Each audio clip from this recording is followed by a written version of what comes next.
नमस्कार दोस्तों, नवरात्रि के 7वें दिन आदिशक्ति माँ दुर्गा के कालरात्रि के स्वरूप की पूजा की जाती है। पौराणिक कथाओं के अनुसार देवी के इस रूप की पूजा करने से दुष्टों का विनाश होता है। माँ के इस स्वरूप को वीरता और साहस का प्रतीक माना जाता है। दुष्टों का नाश करने के लिए आदिशक्ति ने यह रूप धारण किया था। भक्तों के लिए माँ कालरात्रि हमेशा शुभ फल देने वाली है।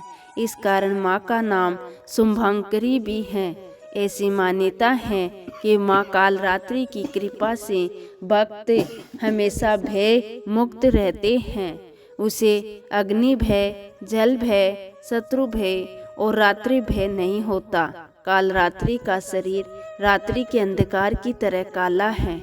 गले में विद्युत की माला और बाल बिखरे हुए हैं। माँ के 4 हाथ हैं, जिनमें से एक हाथ में गंडासा और एक हाथ में वज्र है। इसके अलावा माँ का हाथ वर मुद्रा में है और दूसरा अभय मुद्रा में है।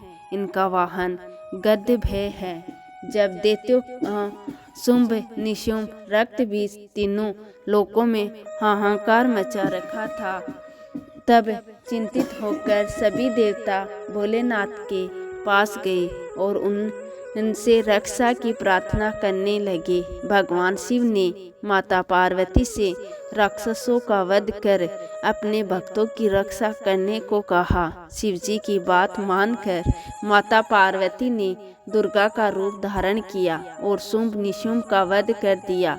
जब माँ दुर्गा ने दैत्य रक्त बीज को मौत के घाट उतारा तो उसके शरीर से निकले रक्त से लाखों रक्त बीज दैत्य उत्पन्न हो गए।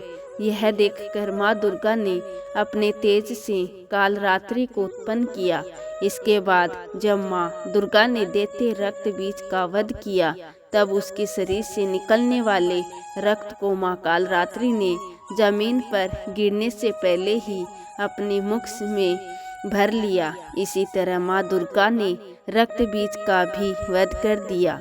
माँ कालरात्रि की उपासना करने से ब्रह्मा की सारी सिद्धियों के दरवाजे खुल जाते हैं और तमाम असुरी शक्तियाँ उनके नाम के उच्चारण से ही भयभीत होकर दूर भागने लगती हैं।